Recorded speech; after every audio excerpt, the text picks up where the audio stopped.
Well, hello everyone, and welcome back to another fantastic episode of Healthy Rebel Speaks Out.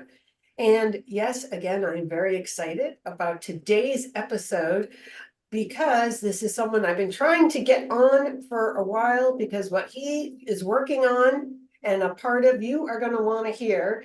And this is Boris Berjan. He is the co-founder and CEO of Theia. Did I pronounce it correctly? You got all of those absolutely on the money. Oh, So welcome to the show today. But I would like to begin, uh, perhaps explain exactly what the company is, and then maybe going into some details about, how you got involved with this as, kind of a passion slash business project. thank you, Bonnie, first of all, for having me and happy to do that. So what Theia does is make people's bio data actionable for both the provider and the end user. And the way we do that is we allow people to put biosensors on their arm or belly, it doesn't matter. And then that data streams to our phone app. And then you as a consumer or a patient or client can put your food, activities, feelings, exercise, etc. And then we give you a personalized score on how your body's actually performing. So this is the first time there's transparent insight into care plans or diet plans. And then the last thing we do is we take all that data, we push that to your care providers, nutritionists, dietitians, etc. So now they have a real-time stream of how that patient's doing, how that client's performing. There's this nice transparency between the two that was never there before. And that's in a nutshell what we do at that. Yeah, because what has been happening before, what do most patients have to rely on? Just those basic lab tests, That's right. right? And as we were discussing just a little bit before we started the podcast, is unfortunately, if we wait until your glucose level goes, above the marker on a fasting blood test, which is maybe once a year, you have totally missed the mark. I mean, this is insane because, insulin can be working behind the scenes for like 20 years. And certainly Yep. you're familiar with the A1C test, which is a slightly better. A few people might get that, which, just so for those of you know, the A1C is a test that will test your blood sugar, average blood sugar over the course of 3 months, which again, this is a step up. But what you do is very, very nuanced, and it can pick up on the day-to-day minutia that we're not picking up on. And what do you have found as such a benefit for people, but also uh, any of your own personal story there? Yeah, so you kind of nailed it. When people say, well, there's lab tests and other types of testing, it's all of those tests are point in time. And a point in time test can be skewed any which way. So, for example, if I fast for 3 days and then do a lab test, it's going to show differently than if I had 5 burgers and pizza and, Coke and whatever else before that test. Or if I slept poorly, it could throw off that test. Or if I slept well, so there's all these different ways that the lab test, and, that doesn't mean that all the markers will be good, better, or worse because of these factors, but it does influence it. And typically, if something's wrong on that test, as you said, Bonnie, it's because it was wrong for a long time and it's finally showing up. So there was some leading metric there. Once you have bio data that's always on, you can see in real time what's happening and you can make decisions much faster. Hey, did this food agree with me? Hey, did this meditation actually work? Was this cold plunge too much? So now you don't really have to guess anymore. And it makes everyone's life easier because it's your body's response, not some hypothetical, theoretical, Paleolithic, vegan versus carnivore versus etc. diet. It's going to be, it's going to be Personalized. what's responding to you, and then it's different. Everyone's different. Times of months are different, especially in women who are on their menstrual cycle. When they're on that cycle, everything is different in the body. Their hormones are reacting a different way. So it's, maybe we've seen in those times women have to adjust and then they go back to something else versus like men typically don't have that issue. And if somebody's pre-diabetic versus insulin resistant versus a professional athlete, they're going to respond to different foods, different things. And so you have all these variables in life that are never been accounted for, that one lab test can't tell you exactly what's going on. And then you still have to have a best guess of what is the right path forward for me. Yeah, no, I think it is powerful. I always say testing, not guessing. Yes, And that, and certainly people go to their doctors and you can see some trends, but correct. how are we really capturing these things at the core before it turns into something? So do you have some personal story about how you might have gotten into this yourself? What inspired you? Yeah, actually, very personal story. Starting at the age of 7, I got diagnosed with asthma. And it took a while, right? Like I was doing all these tests. And so I get the puffers. I became the cool kid really fast. Every doctor told me, hey, this is something that's for life. There's nothing really you can do, et cetera, et cetera. And then 1 plus 1 didn't equal 2 because 2 years later, I was doing the lung capacity tests and I was scoring like 99th percentile over other children, playing soccer every day, no more puffer and no more asthma diagnoses. And so that Hmm. was the first time in my life where I was considering, why did the white coats, why did the people that are professionals that were advising me tell me this is for life when it wasn't? And how was it possible that I overcame that? And so I think from an early age, that really stuck with me because I always questioned after that. I never really just said, okay, this is what it is or what it isn't. And fast forward to my early 20s, So what got unfortunately, you and better? What got you better? It just you grew out of it or you moved perhaps?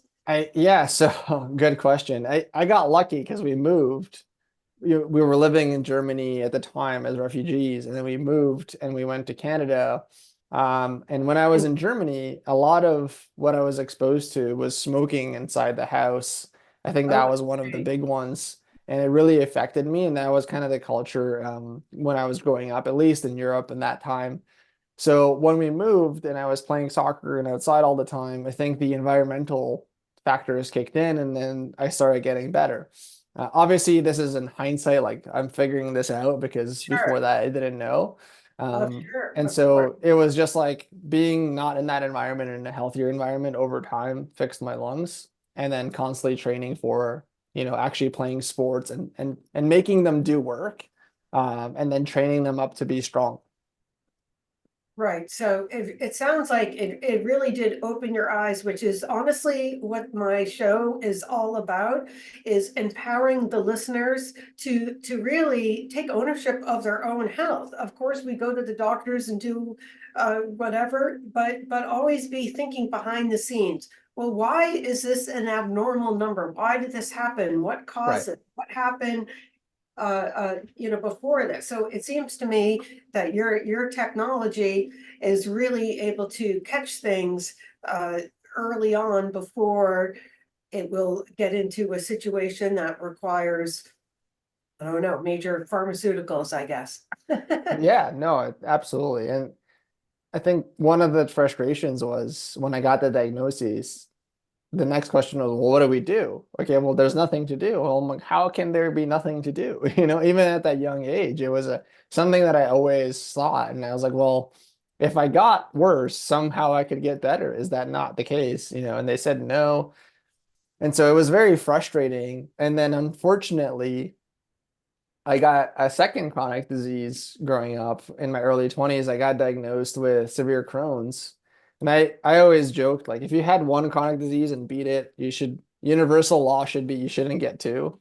And unfortunately, that's not how life works, right? Yes. And here's the thing, I'm 6'4". So when I gain weight or muscle, nobody really notices. But when I lose a little bit, everyone's like, oh, you got skinny. Well, I lost 50 pounds in less than 3 months. My And goodness, very it, bad. yeah, and this is coming from I was playing varsity basketball and like in the gym all the time, right? So it wasn't even, normal weight to whatever. It was like muscular figure to absolutely looks like on his deathbed. And it was the most painful thing seeing people's faces who would see me, who hadn't seen me in a little bit. They're like, visceral reaction. Are you dying? Like, what is the issue here? I And so think they we should couldn't not react.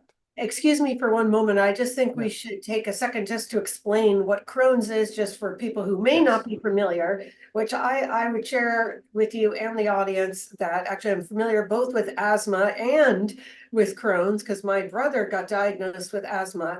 And as I was mentioning, he moved to Scottsdale purposely for that. Mm. My father has had Crohn's for the past like 70 years. It Wow. is an irritable bowel disease.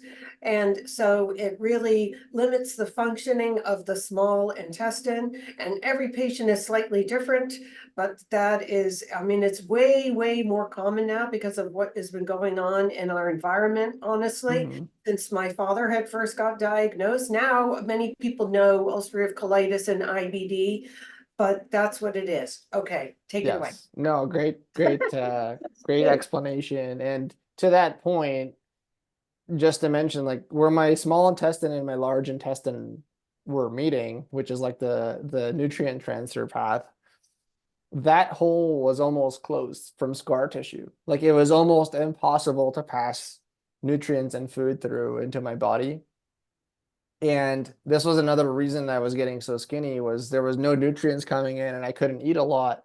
You're not If I ate a absorbing lot, anything. what's that, Bonnie? Yeah, no, you're not absorbing anything. I mean, Yeah, that's a I big thing. can't even The get it small through. intestine just not functioning, and it's that connection there between the large intestine and the ileum.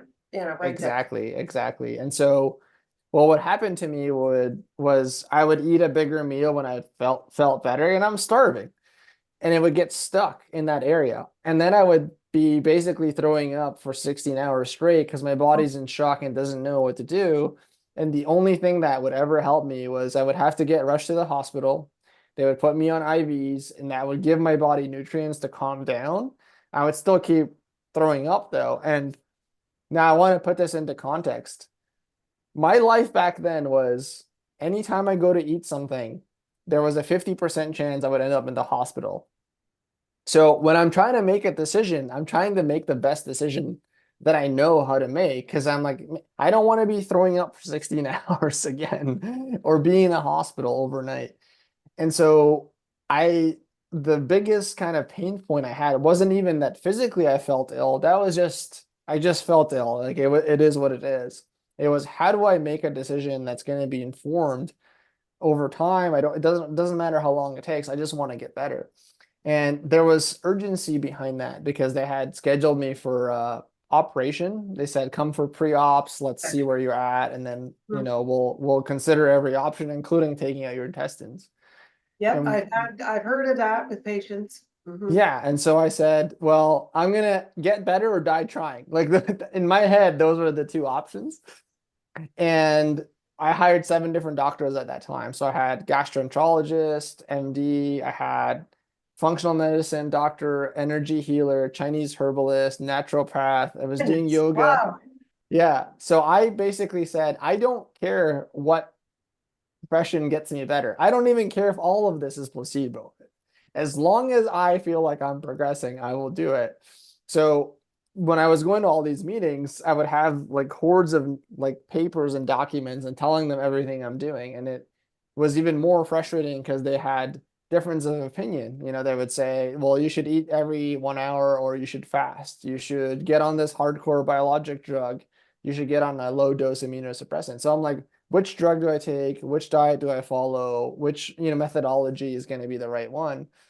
So it took a tremendous amount of personal willpower and wanting to get better and tracking manually, basically, to get to a point where when I went to the pre-ops, they said, "Hey, you got better faster than anybody we've ever seen. So we're not doing the operation. Absolutely not. Like you're getting better, and it must be like I was on low dose immunosuppressant.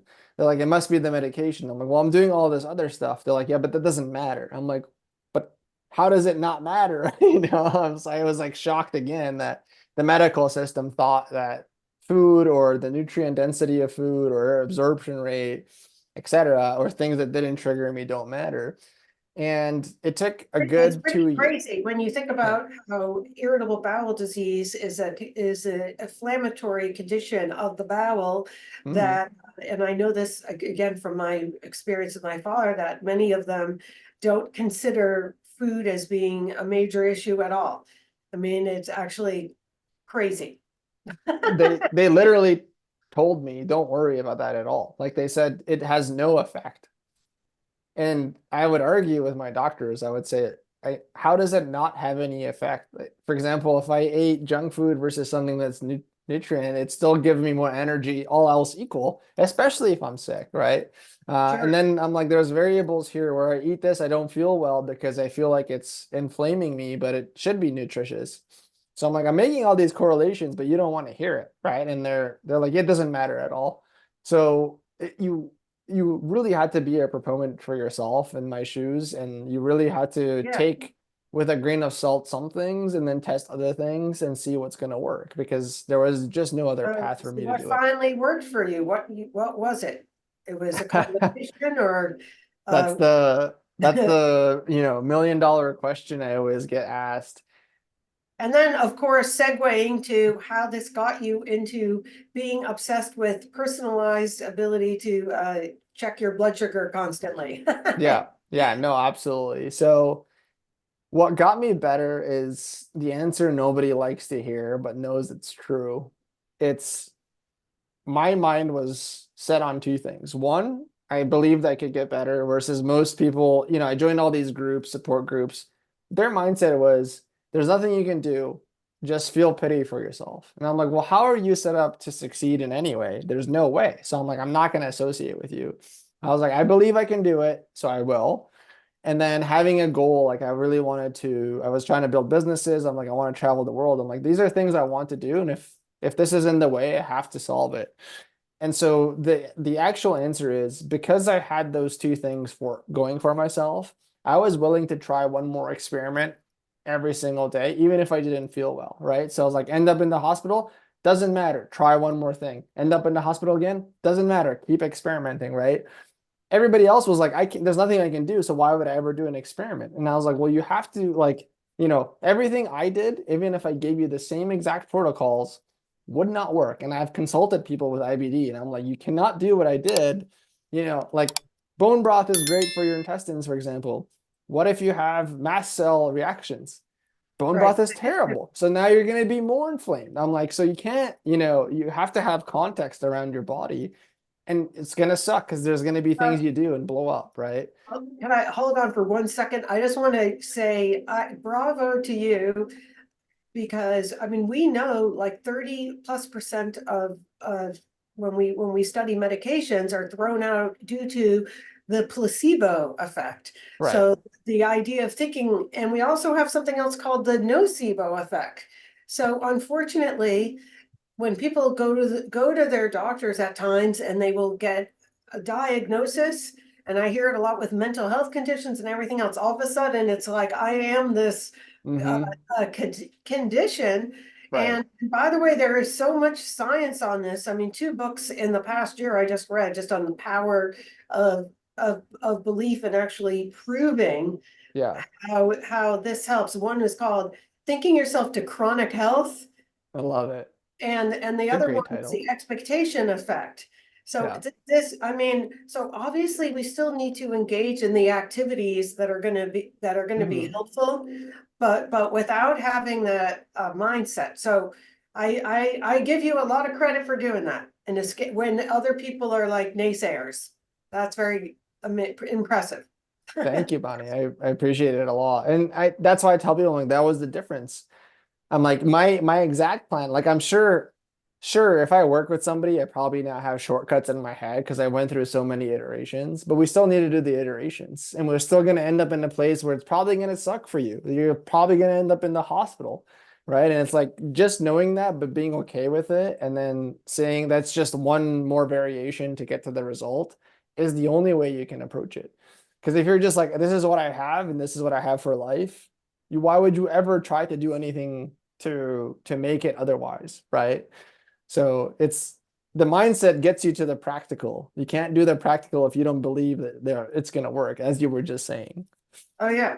Yeah. And then it's like if you eat healthy food, but you hate it, they've Hmm. actually proven in science that it doesn't have the same benefits.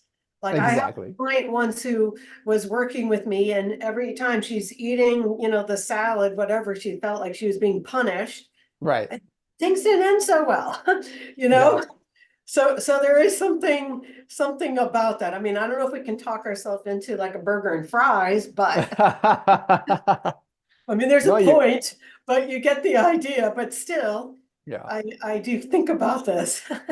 No, you're absolutely right. And going back to when I was sitting down to eat and there was a 50% chance statistically I end up in the hospital, it's hard to think about the food in the positive light. But to your point, I'm like, I know I need to get into a headspace where I'm okay with whatever happens and not come into it thinking this is going to injure me. Because like you said, it's going to metabolize differently. This is proven. So there's all these like ways I had to convince myself and get on a good mental state and have goals that you want to get to. And those were driving me because there was days I didn't want to do anything, right? And it's like maybe I do a little bit less that day, but I still try. And that was really the difference. So now explain, if you would, Yeah. how this connects with starting your company, Theia, and getting people to have personal CGMs and making it accessible for the major public. How did you Yeah. get from there to here? Yeah. So during COVID, I had a little bit of a come to moment for myself where I was thinking about what I want to do next. And I was part of three companies, great teams. But I really thought about what do I want to do and how do I want to show up in the world. And I always came back to I really want to actually build stuff in healthcare and help people. And I've gone through so much. If I can prevent others from doing this or making that path easier, that's kind of where I lie, probably because of personal problems that I've had. And whenever I thought about when I was doing research, what could I work on? I always came back to it would be amazing if when I do something, I know how it performed. I came from ad technology, so I know everything about ads or tracking people online, like how many clicks did you do? What were you looking at content wise? I'm like, this is amazing technology. And so my thought was, can we take this technology, ad tracking, and put it on top of biology? And if we can do that, we can have extreme insight into our body we never had, and it would have made my life a lot easier. Now, that was not possible. I've thought about this for years. It was not possible until I found out about continuous glucose monitors, which are the little biosensors that I mentioned at the beginning of the episode. They measure your glucose always on, meaning you're getting a real-time stream of glucose data. And glucose data or glucose is directly tied to your metabolic health, which is how your body metabolizes all nutrients and energy. So I was like, wow, hang on a second. My company that I've always wanted to start is actually possible today because we have the data. We didn't have it before, and there was no way for me to extrapolate it. And so when I was researching on top of that, I realized, hey, glucose is just one metric. We're going to have more biodata. We're going to have more ways to look at what's going on inside someone's body. And what I noticed when I started using the sensors out of the gate was, look, these sensors were made for diabetics to dose insulin. Very, very clear because it's just raw data. Now, if you don't know how to read the raw data, then how are you going to interpret it, right? And if you even if you do know how to read the raw data, you need to correlate it with what you're doing in an easy and simple manner that's not cumbersome. And that wasn't built for anybody. And so our first hypothesis was, hey, what if we built software and an app experience that was super easy to use, super simple to log things, and not cumbersome, and it doesn't take up a lot of your time. And then we stream that data from the patient to the provider so they know how to action care plans. They have extreme visibility. And now we have this relationship that I wish I had when I was sick between all of my providers that I never had. And also an experience for the consumer or the user that's fun, doesn't feel like it's some device on your arm that makes you look sick. The data is simple and you get A lot you of get to people see if have it's them working. now. Yeah. Yeah. So Everyone's that's, tracking their data, like sleep. There are all the sleep devices and the rings. I mean, this has yep. become like this. So how has this impacted your life, if any? I understand you are already kind of in remission or better from the Crohn's, but at the same time, Yeah. it's your own personal experience with having access to constant knowing what your glucose is. And then also, I would love to hear also some stories also about clients and how exciting it is that it keeps going. Yeah, absolutely. So I was lucky enough where I did a colonoscopy before I even ever put a continuous glucose monitor on. And the colonoscopy, my doctor came to me, gave me the paper. I always remember the day, and it said 0 signs of disease found. And that was the day I also went off Wow. all meds. So he made me a bet because I told him I'm getting off meds, and he said, I'm not going to let you. I said, I'm going to do it whether you let me or not. So I'd rather have your blessing, but if not, it's fine. So he said, you do a colonoscopy. If I don't see any disease, I'll let you do it. And I was like, okay. So I did it, and I was worried. The day of, you're always thinking, oh, sure, I feel better and whatever. I've traveled the world now, and I was eating spicy food in Thailand, which I was never supposed to Oh my do. goodness. Yeah, so it was like there's all these external things telling me this is fine, but is the inside actually fine? And when he gave me that paper, it was a sigh of relief, but still some anxiety over like, is this for real? Did it actually happen?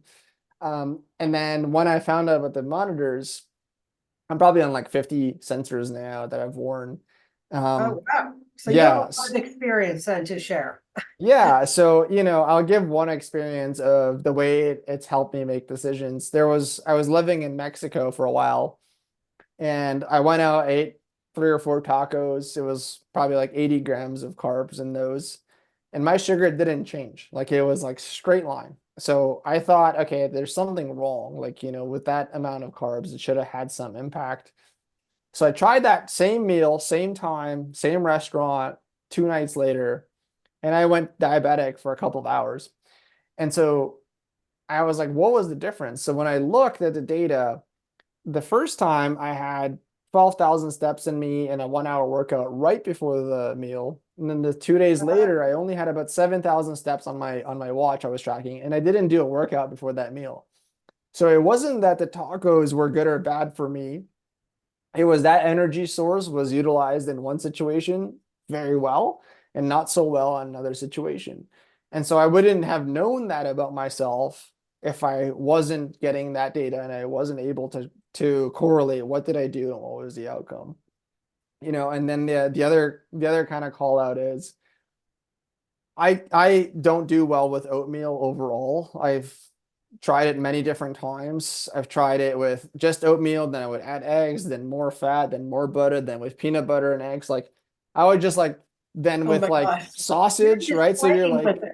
yeah. So I tried to like, yeah, Life go. without oatmeal can be good. It's fine.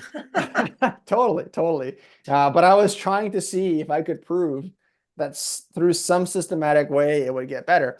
And to some credit, it did, right? So there are certain combos that made it okay in terms of not making my metabolism on having to do extra work. But then there's other people who eat oatmeal just like as is without anything, and they don't have an effect. And I'm like, well, you wouldn't have known that if you didn't have your own data. So it is very impactful to know and see like what are the correlations and then what are some of the things that I didn't think about.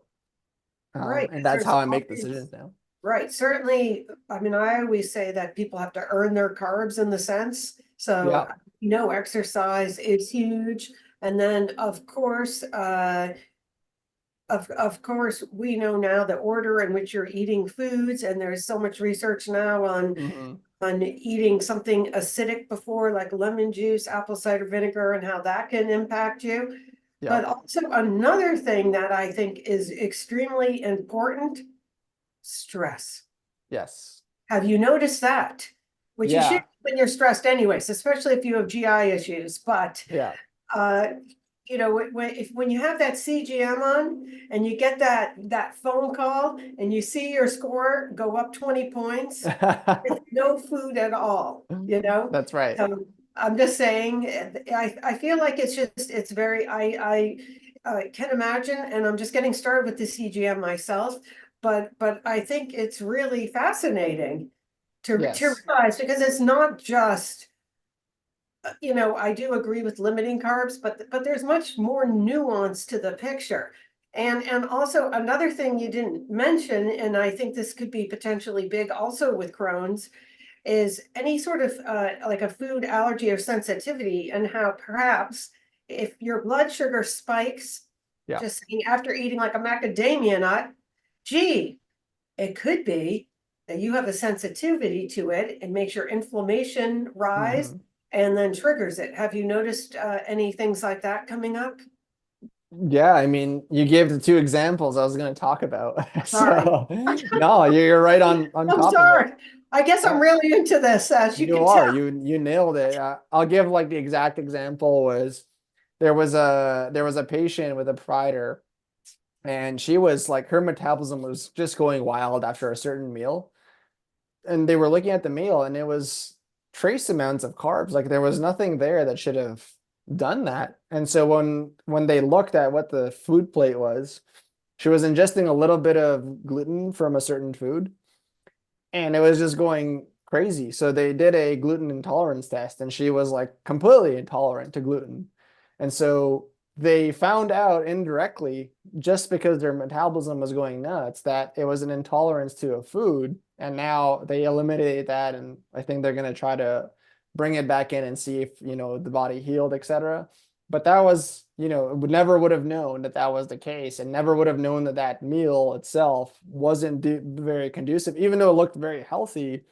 That was still happening. And then to your point, we're seeing a lot of people have that correlation of, I just thought food, was for a blood sugar imbalance, and then somebody's on like a 70-hour fast and their sugars are going crazy, and they're like, what's going on? Da, da, da, da. You dive in, and it's, oh, I was having a fight with a coworker, or I saw bad news, or, and then they're like, I didn't think news would impact me that way, or I thought that was true, but I never could see it for real.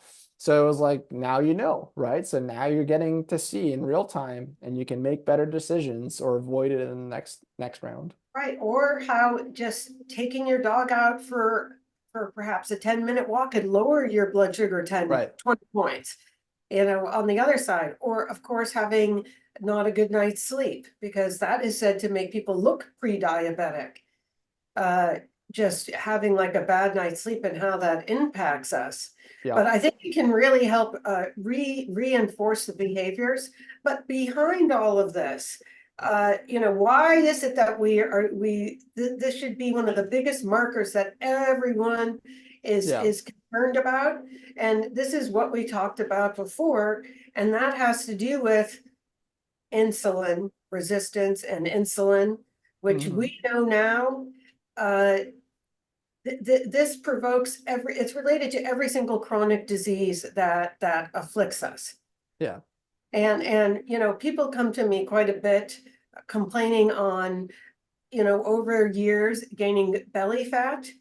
And I have to say, I mean, this is a huge tool for anyone who is struggling to get rid of that middle section, Hmm. because it has everything to do with keeping that insulin down. You're not going to lose weight unless insulin is down.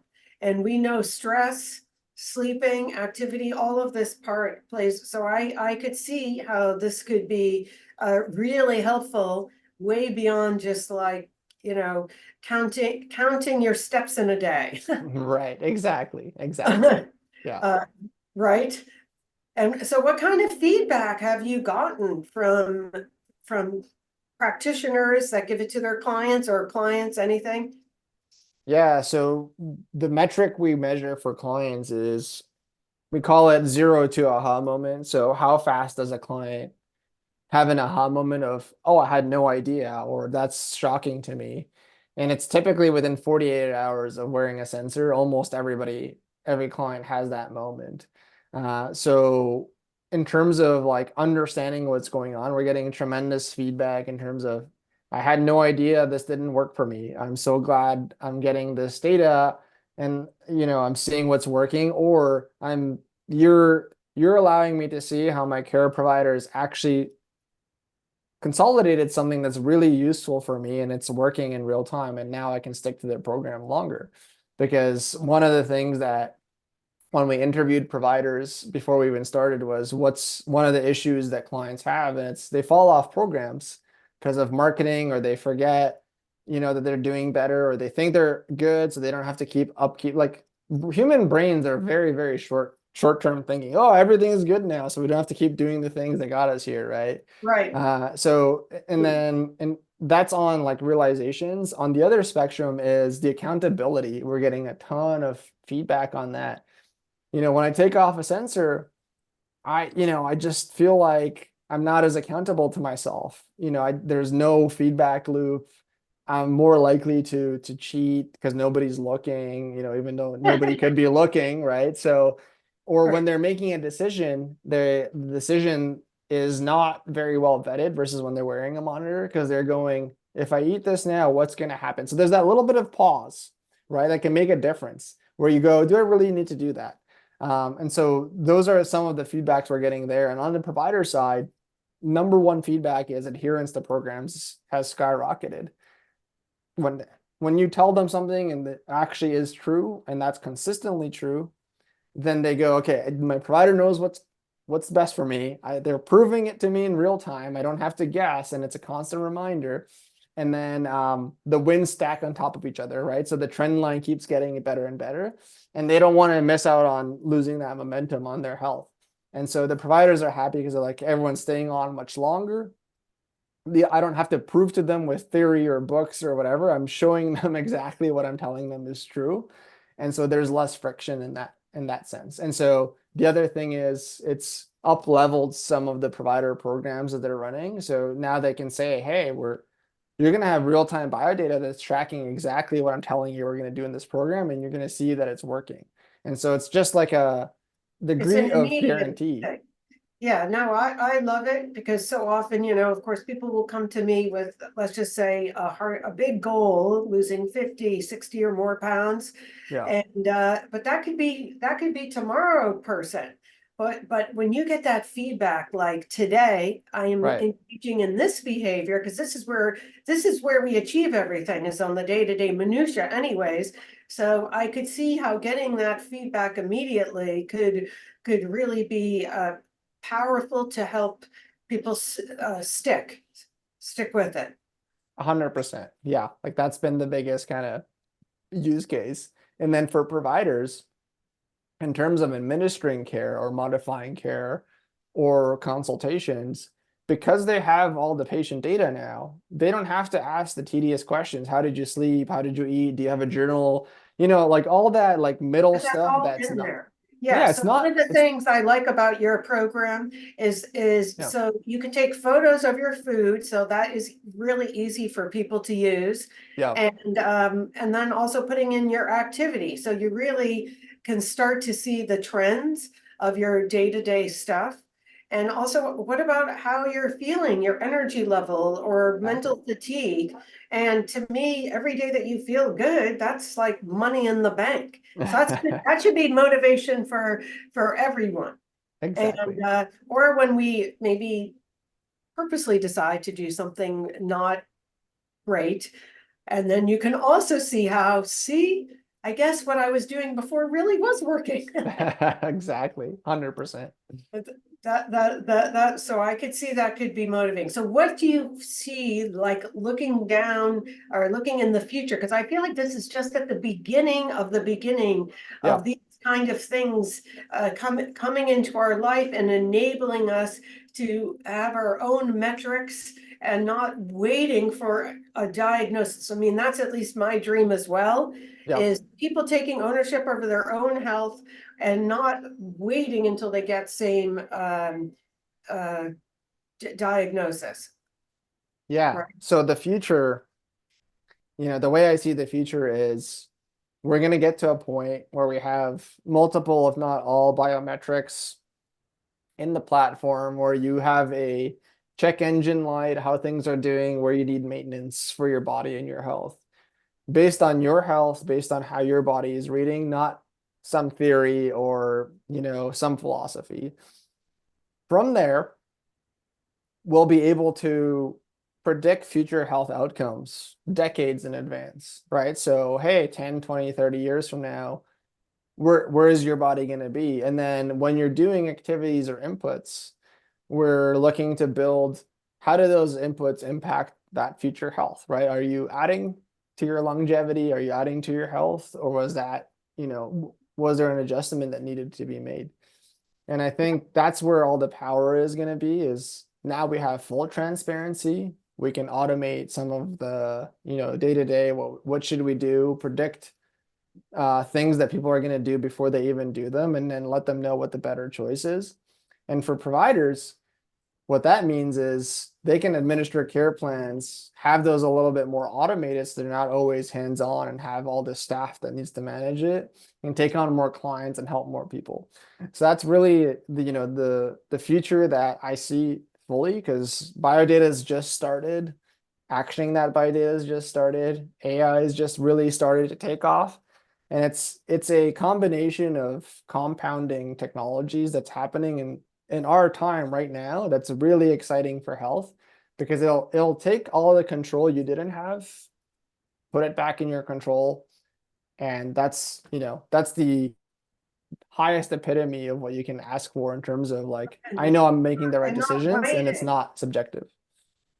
Right, and currently we live in a system where until you have diagnosed with a chronic disease, no one tells you anything.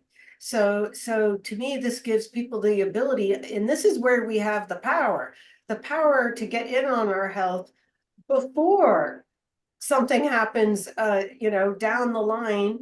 Because once again, and just speaking specifically right now about glucose and it triggering insulin and insulin resistance, insulin can be elevated and causing every condition, again, cardiovascular disease, cancer, obviously diabetes, 20 years before. And also cognitive issues, which is Alzheimer's is considered a disease of insulin resistance and type 3. So until we wait until we diagnose, imagine now we can help people all along the continuum Mm-hmm. to not get there. And that'll actually be healthcare, because right now I always say we don't have healthcare, we have sick care. That's Because right. when you're sick, we have a pill for you. But if you're healthy, goodbye, we don't need to see you. Exactly. Yeah. Wait till it's bad and then let's do something about it. Well, but that's the model that, I mean, to me, I see this being a part of the future that more and more people are going to get on top of. Yeah. Because we're living longer, and it's not just about living longer. If you're going to live longer, we want to enjoy those days that we're here, right?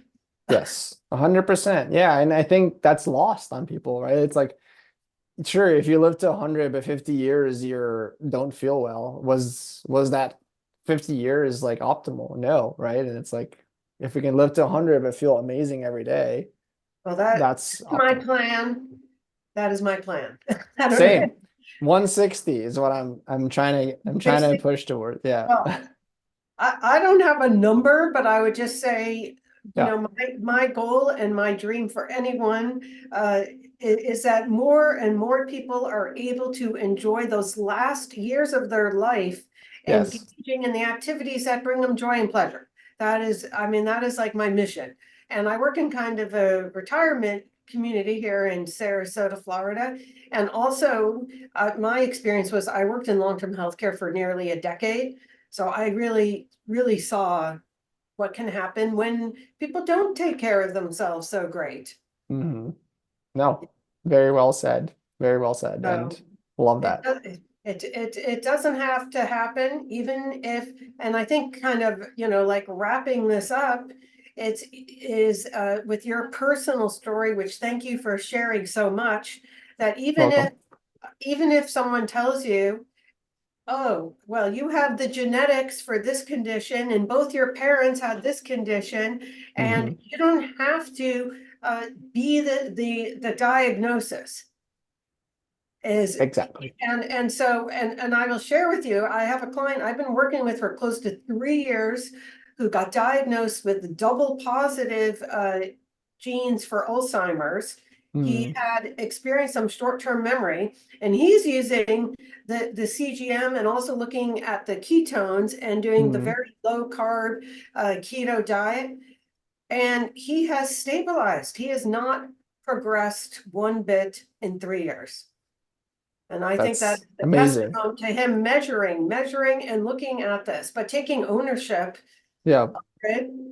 But so I think to me, the big message is from your story and your company is for people not to feel that even though they get the diagnosis, they don't have to feel they are the diagnosis, that they have some ownership over how this is all going to play out for them personally. 100%. I always say, don't let somebody else make your identity for you. Have your own identity and then see how you want to show up. And if you just do that, you're already better than 99% of people. I love it. Well, I am going to put a link below to get I think, is it a discount code or something to order the CGMs, or you tell me what it is? Oh, it's yeah, you They can get order started. CGMs and those people will be connected to you so they can opt to share their data with you or not. And it's just a great way to explore your own biodata, see what's going on, even as a test, and just see what it looks like and play with it and have fun with it. That is great. Is there anything else that we did not discuss today?